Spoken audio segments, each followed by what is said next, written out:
Assalamualaikum and salam Jumaat. Welcome to the second Academic Staff Association and I won Ramadan Reflection Series, The Future of Aging, Opportunities and Challenges in an Aging World from the Tourism Perspective.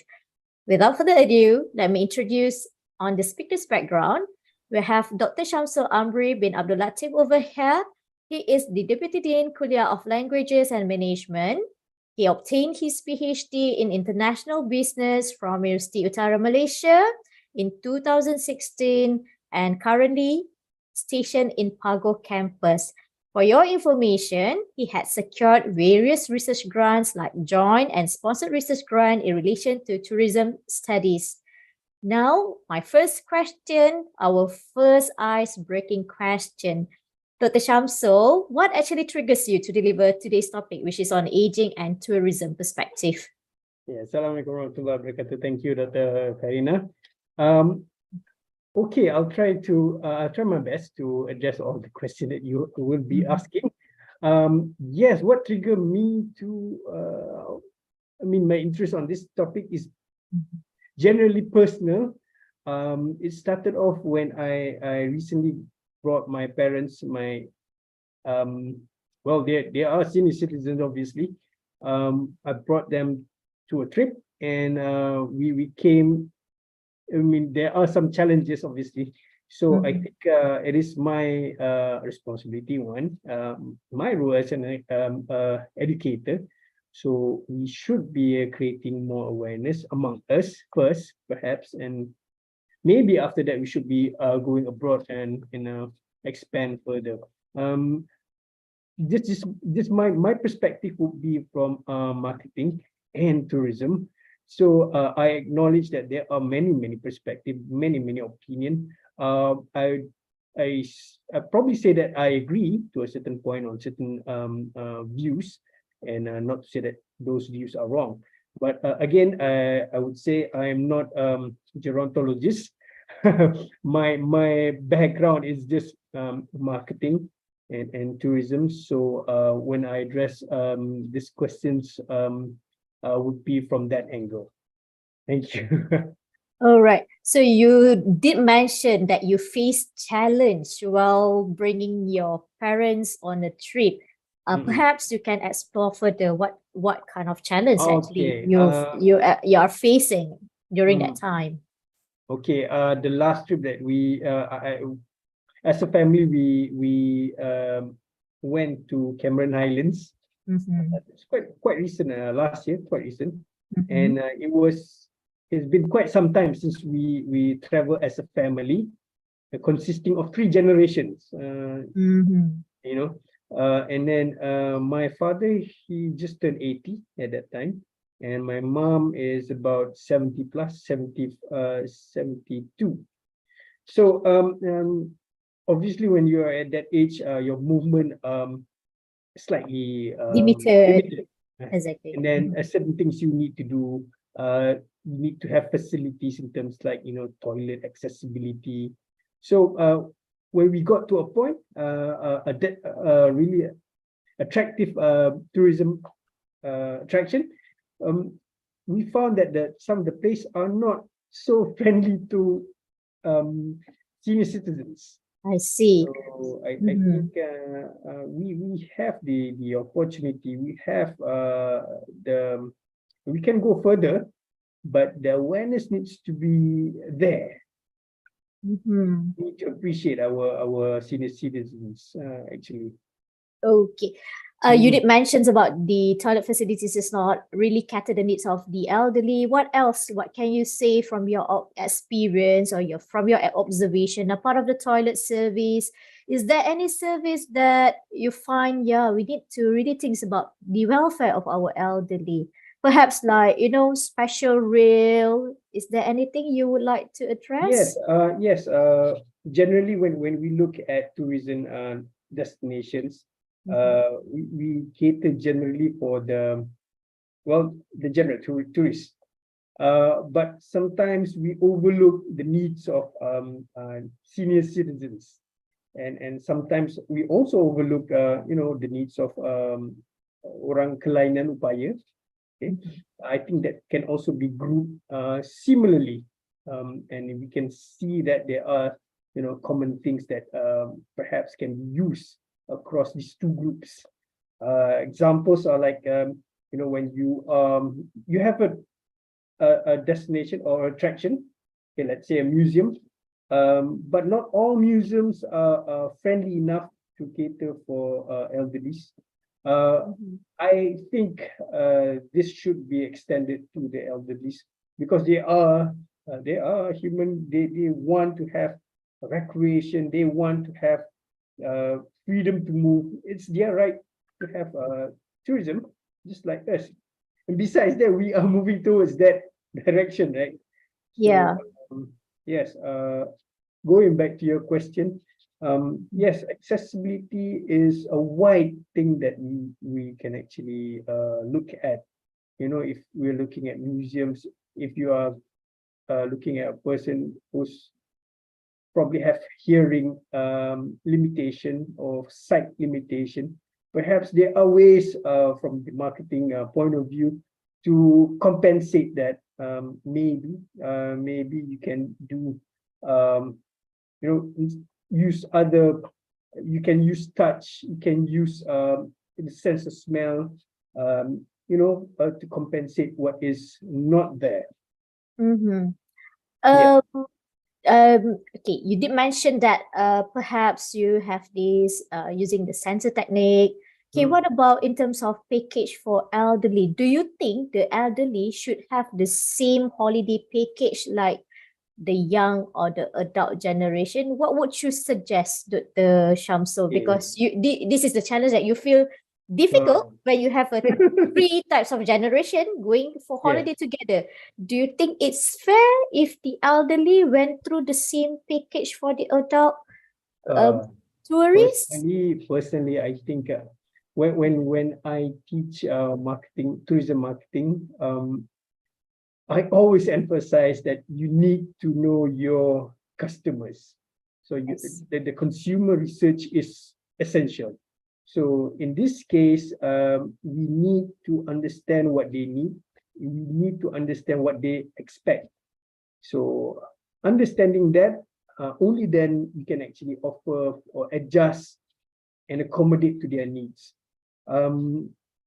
Yes, we are talking about three generations now. If you look at certain restaurants, for example, if you look at the menu, can even at the menu and the prices, can it is quite common to have kids meal, can, but you don't see Yes, veterans meal or senior exactly. citizen. But for example, like Soul Kitchen, can Uh-huh. Soul Kitchen, yeah, So, something. so garden, is it? The Soul Garden, coconut. yes. Yes. I remember looking at the price. I can see student rate there. I can see adults, kids, and senior citizen, which is good. So I think Yes. we should be more open to different segments of the consumers, and not putting senior citizens aside. It's a big, from our perspective, the marketers. It's a big an emerging market. So if we do not take advantage of this, not in advantage, but if we don't cater to their needs, and it's our loss too. I would say this, it needs to be looked from many different angles. And Yeah, Dr. Shah, sorry to cut yeah, you in the sorry. middle. Thank you that you addressed about the meal. As a nurse, we found that elderly have some difficulty in swallowing, and sometimes they are wearing kita panggil apa tu yang gigi palsu tu? Dentures. Dentures. Okay. And actually the meal should be prepared in many ways, to cater with Yes, yes. their taste, their sensory, as I mentioned before. Betul. And so far, I can't see that unless they are going to the hospital. Things like this should be catered by the restaurant or the hotel provider. Options. Options.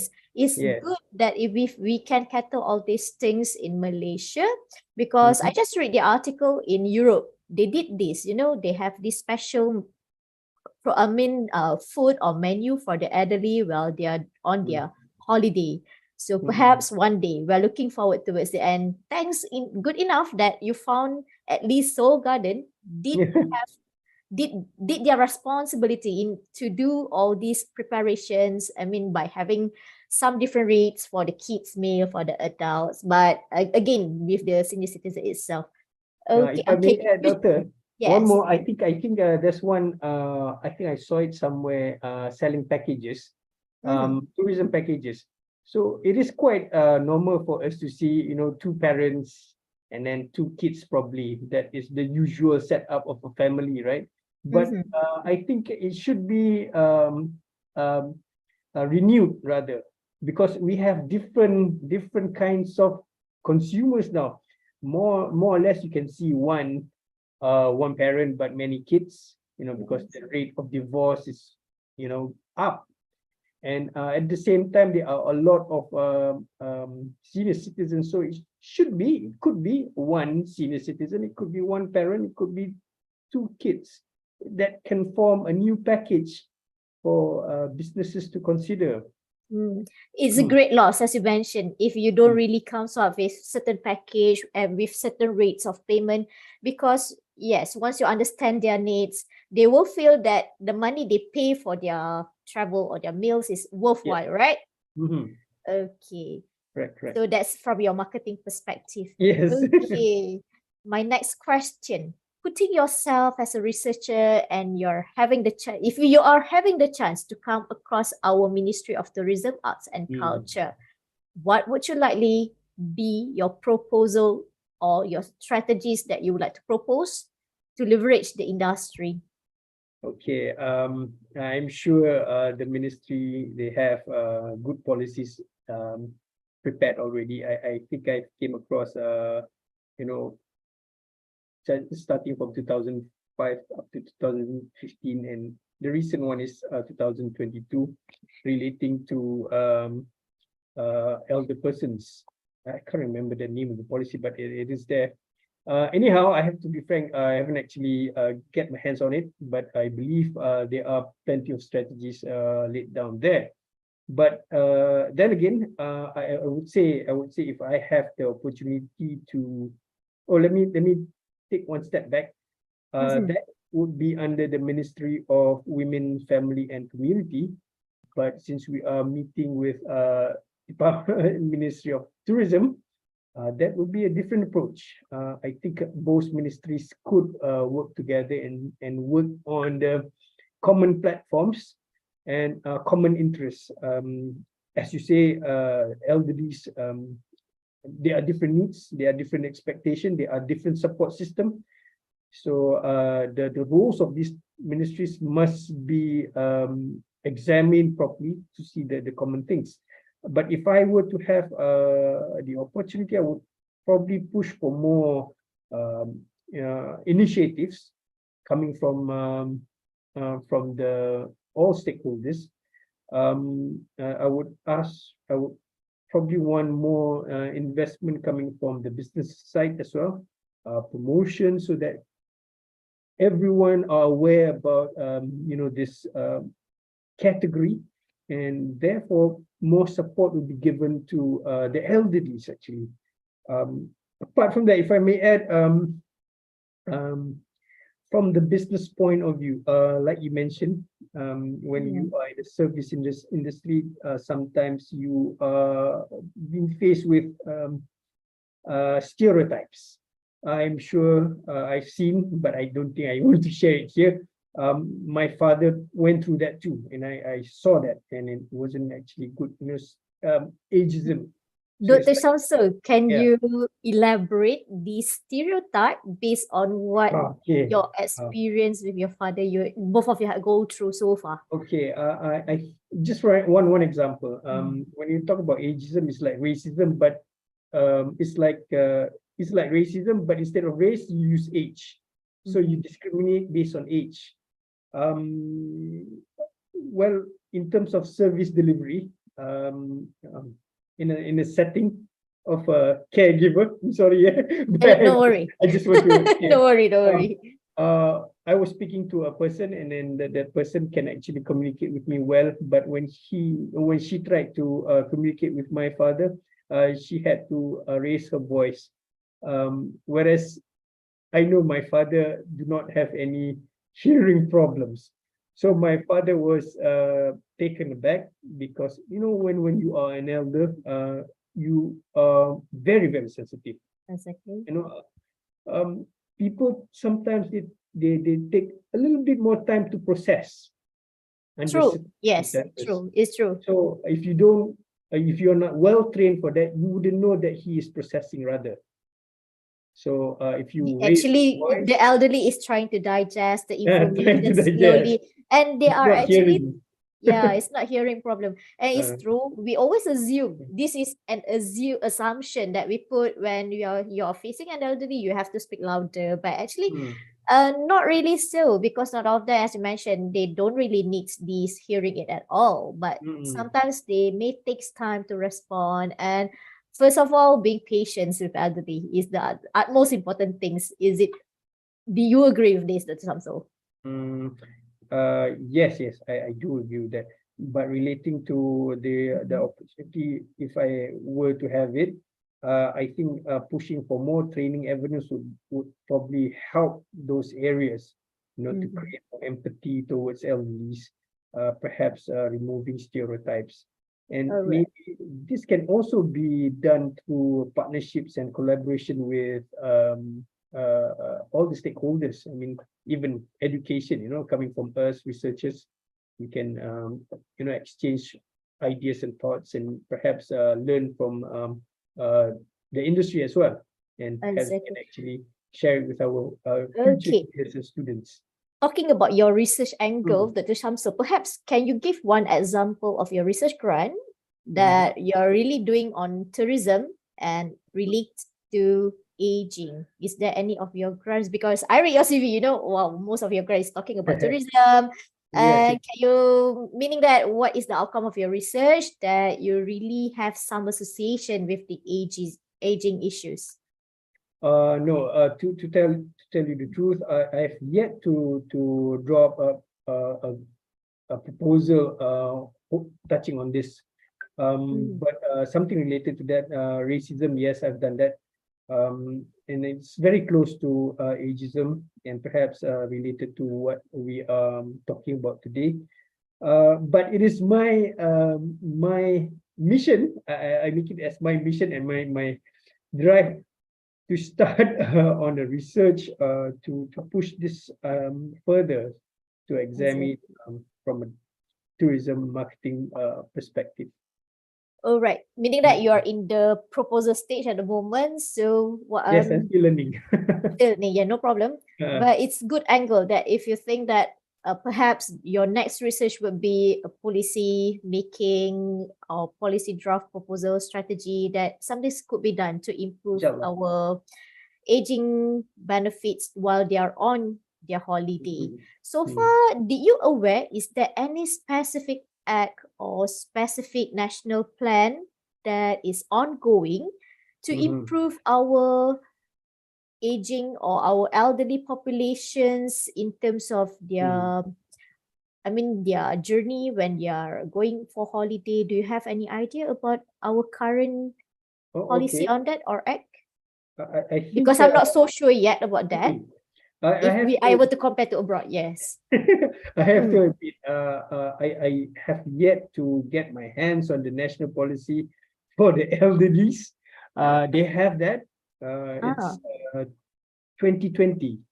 Can you So share with us what is some of the contents that I you're think aware of? I'm sort of made aware that the policy looks at providing equal opportunity in terms of healthcare, employment, social participation, even uh, aging as a whole, support system. Because when you look at well-being of the elderlies, it goes from ensuring their health, ensuring that they still what do you call that? What's the word? Still significant contribution as a social member. Um, um, Also, they look at you aging positively from a spiritual angle, and also your contribution as a person who contributes to the economy, and also to the perhaps the environment, so that they are being supported. So there are many angles they're looking at elderlies. So that policy, I understand it covers that. But as I said, I've yet to really dig into it and extract information. But the general idea is that All right. how things. Okay, it's interesting. We are actually on the way of implemented it in our local setting. Just let me share some experience, in Yes. Singapore, like we just talked just now before we start our session today. If you are really keen to buy a house for yourself and decided to get the government incentive, what need to do is that you have to take care of your parents, because in the end of the day, you're going to deduct some payment from the EPF of your parents. So you have to be living together in order for you to get these benefits. If you're about to buy a house from under the government plan, something that perhaps if our country could look upon one day, because or else we're gonna abandon our parents if not doing this. We sometimes kids, children, when we go out, we already have our own commitment, our own family. We tends to left our parents in their own kampong, in their own house, living alone. And I would say that this initiative by the government Singapore is actually in an effort, not you to leave your parents alone. So I would say that if we can have this sort of strategies in the future, it will actually make ensure that we really taken care of the welfare of the Yes, elderly. right. I think that's a great idea. Actually, we can adopt from Singapore. Yes, I'm Yes. sharing this view because my siblings over there, they did that, because that is the regulation. If you really want to get the incentive, buying house under the government loan Yes. or government incentive. Yes. Yeah. Oh, Can I just take one step back? When sure. we talk about elders, Mhm. in our context, it's always that elders have money, enough money for retirement. That's what I have in mind as a marketer. Um, but if you are being optimistic, yes, you can see that senior citizens are a good market to adjust and target. But the reality is that we do not know what will happen in the future. We can sort of like predict. I would see perhaps the senior citizens of the future would probably have a certain amount of money, but we wouldn't know how long will last. Exactly. Given that True. given that Yeah. the lifespan are now basically extended. The lifespan, our lifespan is 70 plus, 80 70 plus. plus, 80 plus. Given the Yeah, good women health live we have longer now. than men, definitely. Yes. And yes, as the question asks you, this is the strategies what the ministry should do. But somehow we also need the elderly to think about their future as well, right? If Yes. they also need to plan about their future, because we don't want them live in suffer when they reach to the retirement age. And it's not the responsible of the government alone, and somehow it's the responsibility of the elderly itself. We are actually becoming an elderly one day, and we should Yes. think this ahead. What are you going to prepare for yourself in the future and the society? We need a society who are really concerned about the welfare of the Yes. elderly Correct. as well. Yes. When we talk about tourism, we have that understanding. You must have excess money to travel or to spend. But in the case of where you have limited funds, yes, I mean Air Asia's statement is that everybody can fly, regardless of whether you have a lot of money or not. As long as you have some money, then you can fly. So taking that into the context, tourism should be made affordable. That's one, and it should be extended to elderlies. But it is our role as family members to ensure that the monies allocated for our senior citizens in their banks are taken care of. and not being swindled by anyone. Exactly. That's Yes. the challenge they are facing right now. Mm. Okay, do you have any points before I move to the next Oh, yes, question? yes, please do. All right. Okay, my next question. As we know that in Malaysia, we're living harmoniously among multiracial population who practice their customs and culture tradition. How can the tourism industry tap into this market to provide high quality experiences for our aging travelers? Okay, all right. Thank you for that question. Interesting question. If you look at from a different angle, probably from HR, having multiple multiracial setup in your company is a plus point. Meaning to say you have insights for each ethnic groups. You know, if you have Indians, you have Chinese, you have Malay, Chinese. you have insights in all your targets coming from them. Equally, I think if from a tourism marketing point of view, if we look at these ethnic groups as a target market, a potential product derived from that, it is possible. It is huge. If you look at, different cultures have different ways in terms of tradition, in terms of food, in terms of even exercise, even through clothing, and this all can be sum up. Probably you can have multiple products coming from different groups. So going back to that question, it is also attractive not only to domestic tourists, Malaysians, but also for international tourists. So we should be pushing on this a lot. And when we are looking, sorry, I'll take one more step back. When we talk about international, I would love if the ministry could actually promote our country as a senior citizen friendly destination. What would you say that, Dr. Sasa? Why would you like the ministry to promote our country as Okay, okay, yes. what would you say that? There must be My a reason behind this. yeah, my take is very simple.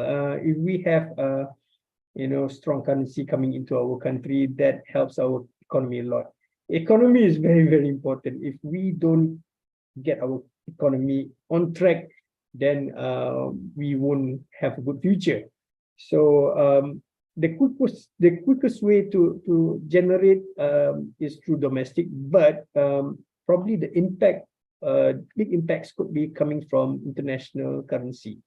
So that is why I think when we develop products, when we develop services, it should be targeted also for the international market. But the ministries could also position our country as a senior citizen friendly destination, because that is, I don't think it is highlighted so much. Yes, I've seen in aviation, they say that they cater to certain needs. But when you do marketing at ministry level, you can actually highlight certain things, and you get players from the market to support your initiative or support your strategy. So I think that is very much important, and it relates to what your questions just now. We have different ethnic groups, and then and I said different ethnic groups have different cultures, different ways. Kita tengok urutan lah, for example, traditional massage, right? Indian a different way, Chinese have acupuncture, Malay have their herbals, even Ayurveda is it's interesting, attractive thing. right? Yes, so many things.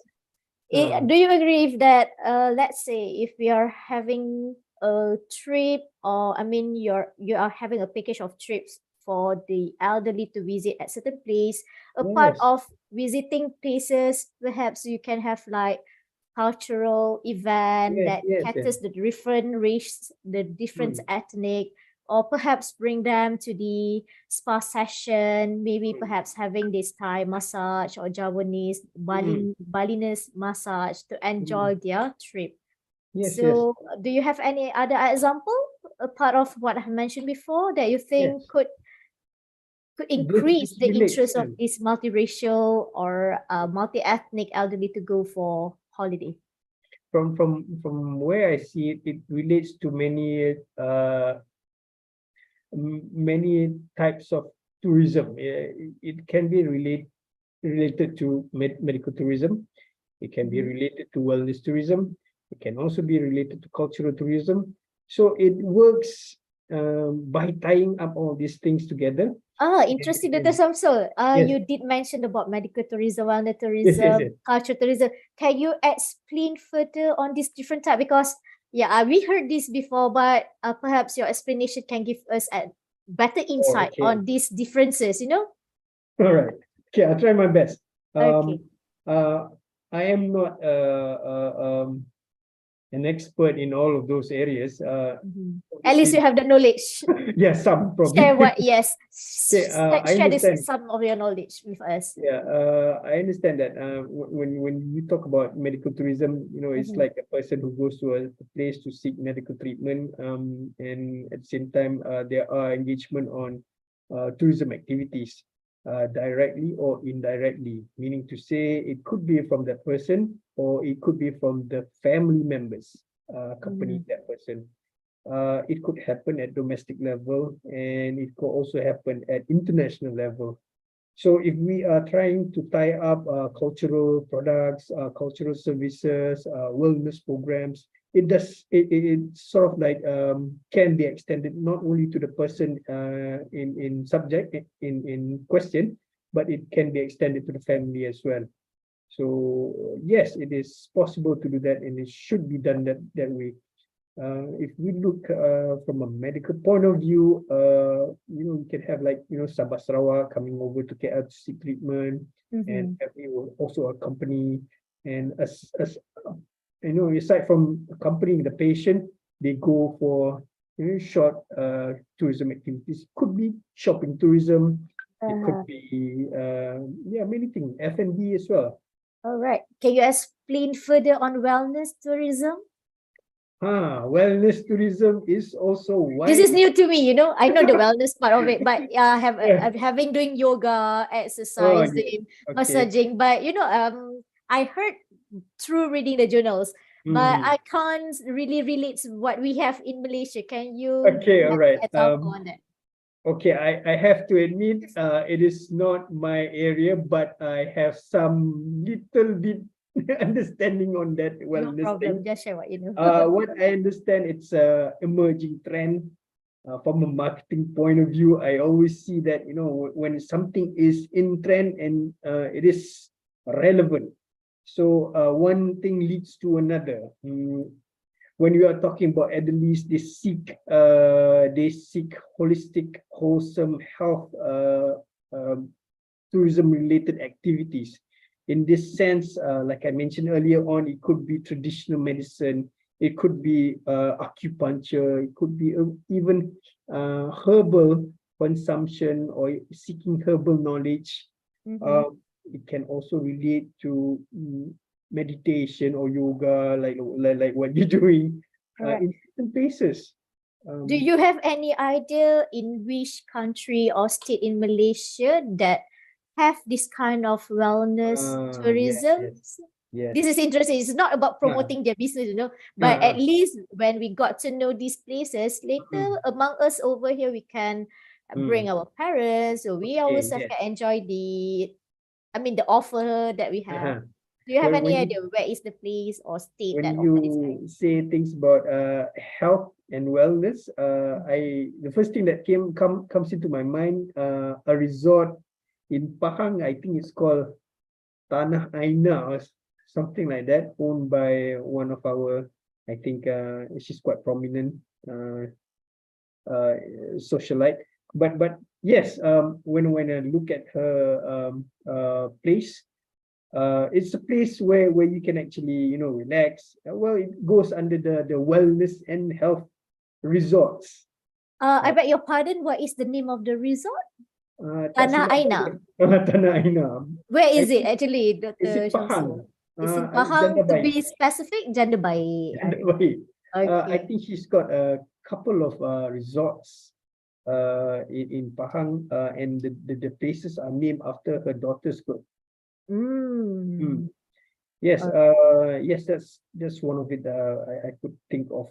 Uh, Yeah, it is just like how we can actually brand ourselves and position ourselves. Just like, for example, kita tanya macam ni lah. mhm. Like Japan, you can go to Japan to go for karate training, or you go to Thailand to go for Muay Thai competition or training. They have camps for that. I And see. people don't go to Thailand just for vices, but they go for that kind of things. So similarly, we can also brand and do that to our country, Alright. for wellness. All right. Next one is you did mention about cultural tourism. Perhaps can you explain further what is cultural tourism? Okay, cultural tourism is very wide. Well, it looks at all the elements that we consider as culture. In this case, it could be something that you can hold, something that is intangible, something that you can consume directly. One of the things that we always talk about when you talk about, let's say, in service tourism, for example, you are dealing with something that you can't touch. You're dealing with something that which is embedded in your daily lives. So culture tourism is really, really broad, actually. It can also include food, it can also include the way of life generally. Meaning that we can experience it itself. For example, you Yes, stay in a kampong and then you do all exactly, what yes. the kampong people do, like maybe Lifestyle. handcraft, doing Mm. handcraft together. Is it what you mean in Yes, yes. cultural tourism? Okay, that's But in interesting. this case, we just have to adjust so that our elderlies can actually enjoy this together with us. Yeah, so that they are not frustrated in doing Yeah. difficult things.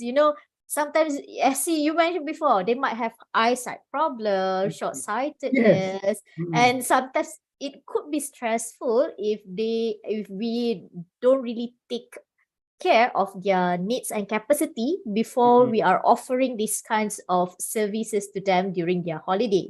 It is interesting to us, perhaps, as an adult, because we are able to do the handcraft, whatsoever, playing gasing. We might manage to do that, but our elderly might have dexterity problem, cannot handle things well, and Yes. they might having functional disability or functional limitation.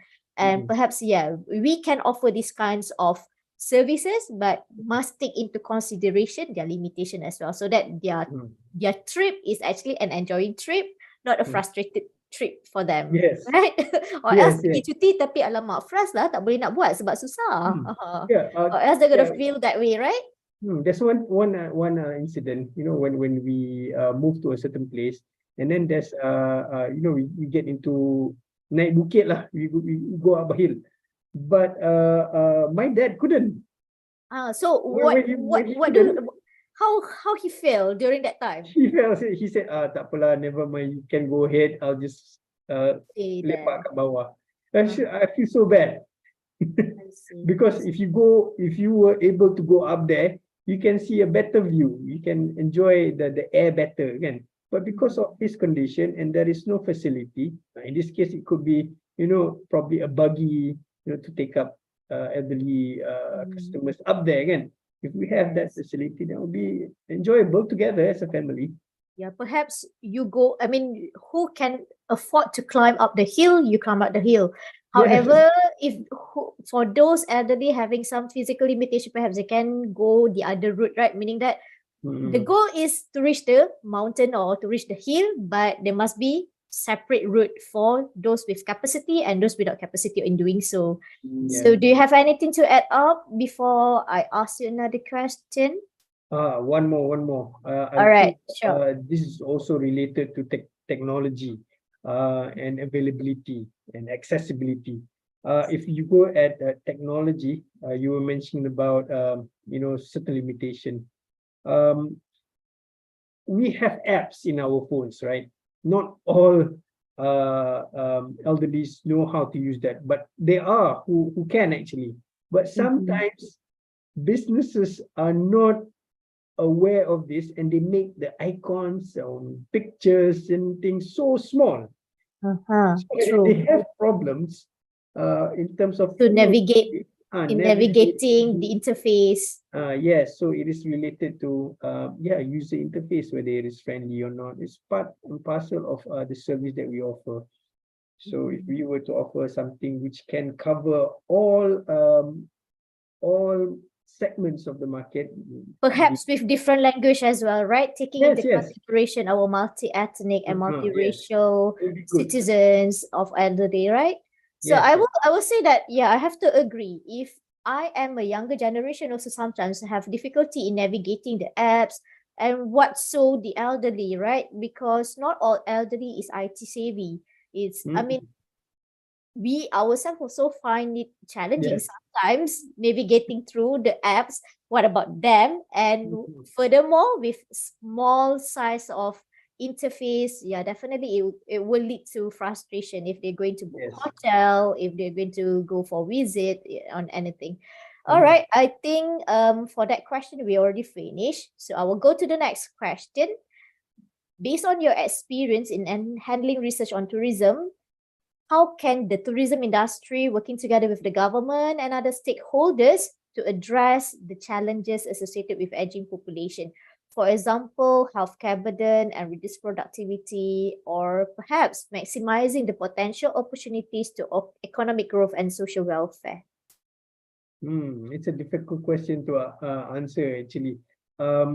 We can actually push for public-private initiatives. We can push for extra promotion to address all this, because you can have all the strategies, but if it's Mhm. not being tak disambut, it's not how do you say that?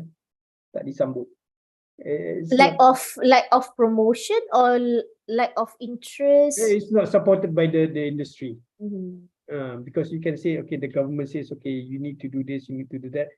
Probably, for example, is if we would say, let's position Malaysia as a senior citizen friendly destination, but none of the stakeholders takes up that challenge, then it would be a difficult task to execute.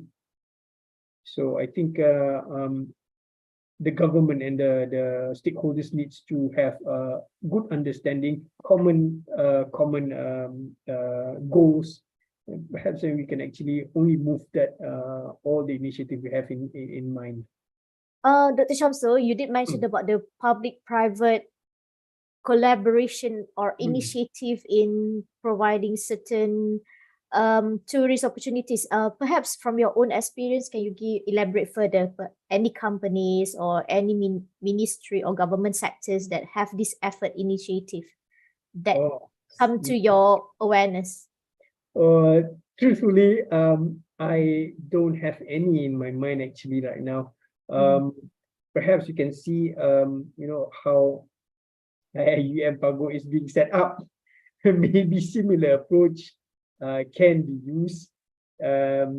Investment from the private industry, private Mhm. sector, and will be supported by the government over a extended period of time to All bring. right.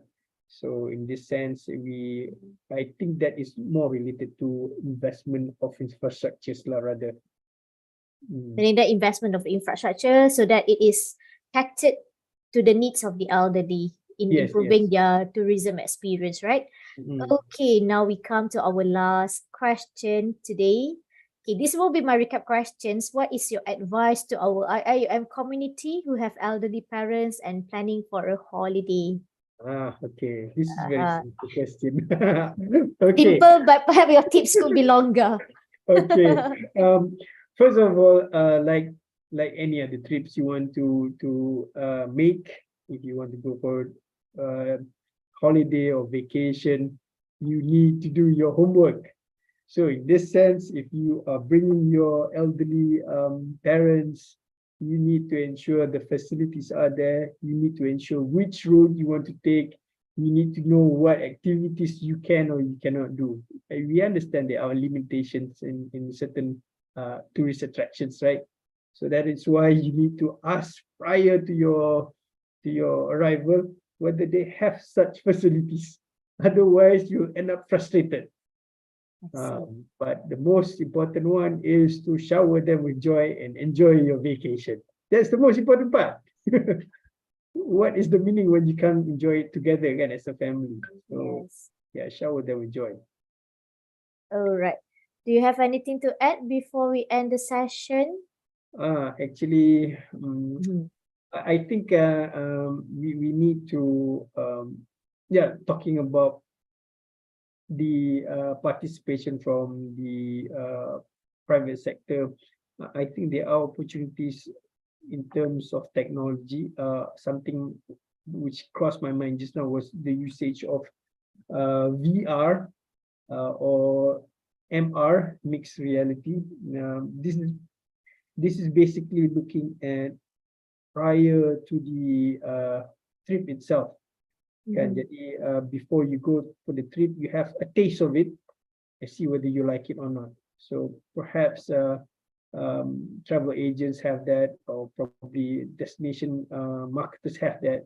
Maybe that could entice, or this sort of like, you know, give a taste of it first before you actually engage and decide to go or not. I think Mhm. applicable to elderlies as well.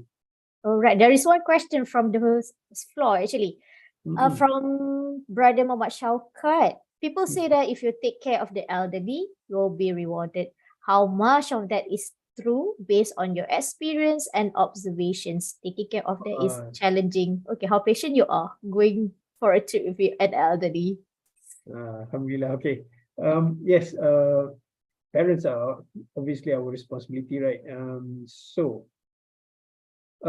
If you take care of your elderly, you'll be rewarded in what sense? Yeah.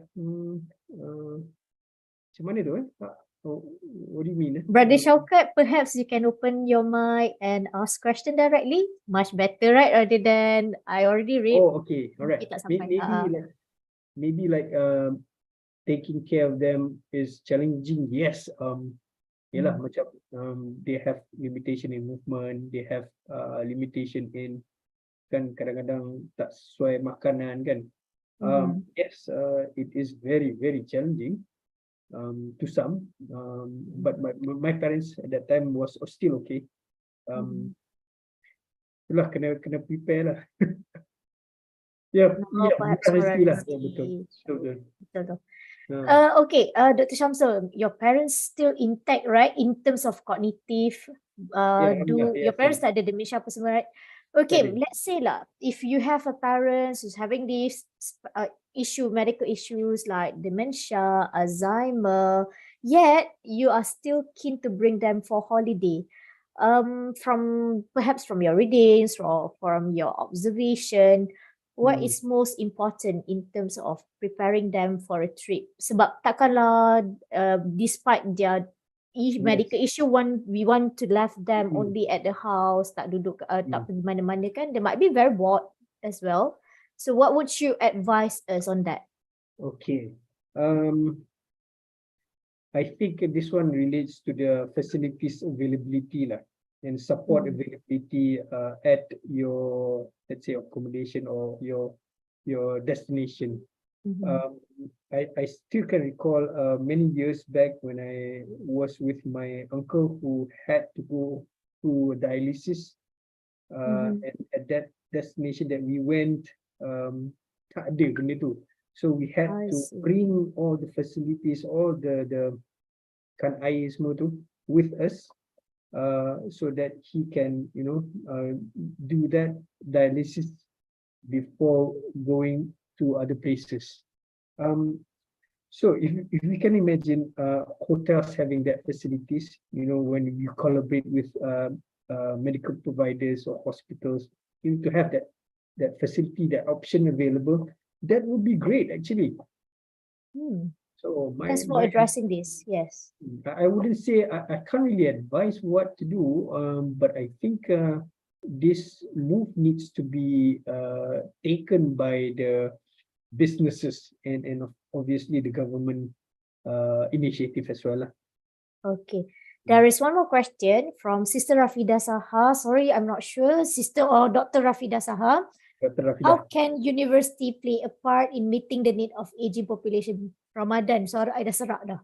Okay, right. I think the most from our roles, first of all, is research. Secondly, educate the future coming leaders. That is most important, I think. In terms of awareness, I think we still have a long way to go. Yeah, I think that is very, very important role for us to do. When we have our research, we are not supposed to just, simpan dalam peti kan. We have to go and advocate all these findings and perhaps see the relevance in the real world, how it can be applied. So I think that is our part as academicians and researchers, and perhaps the university as a whole. Can I add up a little bit? For Yes, yes, yes. example, in our nursing curriculum, Mhm. in Malaysia setting, not only in IIUM, sometimes we do offer specialization like master in gerontology or master in geriatric, or there is an additional of syllabus mentioning about the needs of the elderly. Actually, we do have this, but in terms of the content, is just an early exposure. And the details is when you are doing specialization during your master or during your PhD from in this angle.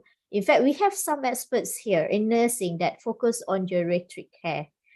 So perhaps this is another effort from the university whereby you integrate into the curriculum.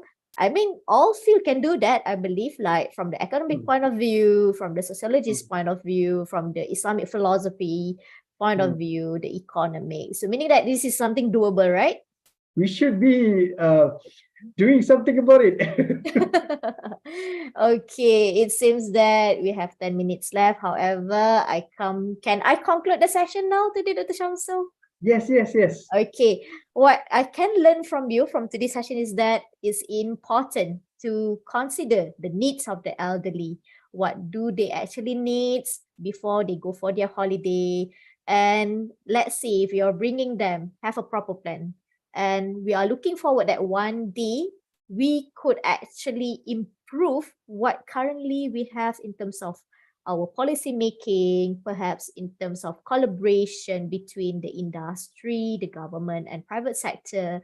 And not to forget, we are not only keen to provide the elderly with all these benefits, but we also need them to empower themselves, have like proper planning for their retirement. I mean, they have some sort of money, Yes. perhaps proper financial planning, so that they enjoy their retirement. They can go for holiday, not only staying back at home or supporting the children only, the kids only.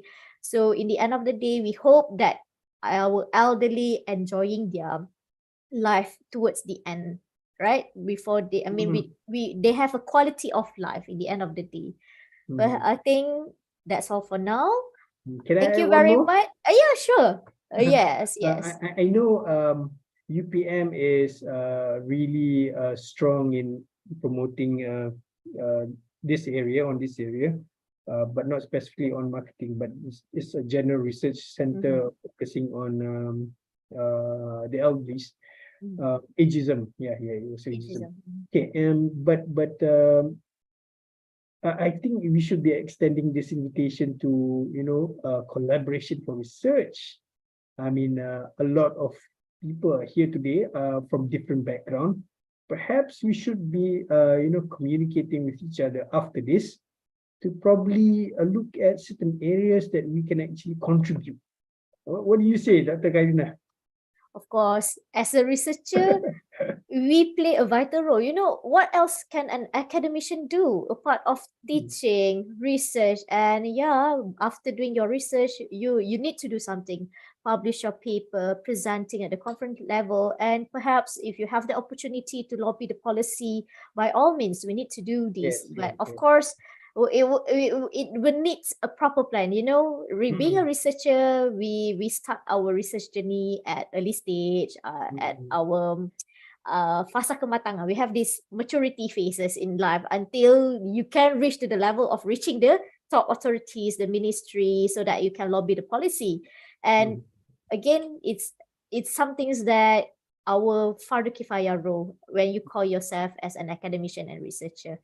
Thank you so much, Dr. Shamsul. Thank I you very think much. we learned a lot today from your experience and Thank sharing. you. I learned a lot I too from you yeah, and everyone I else. hope I hope all of you, the participants, if you have not signed in the attendance yet, please do so. And we end our session with tasbih, kafara, and surah to us. Thank you for attending the session. Assalamualaikum warahmatullahi taala wabarakatuh.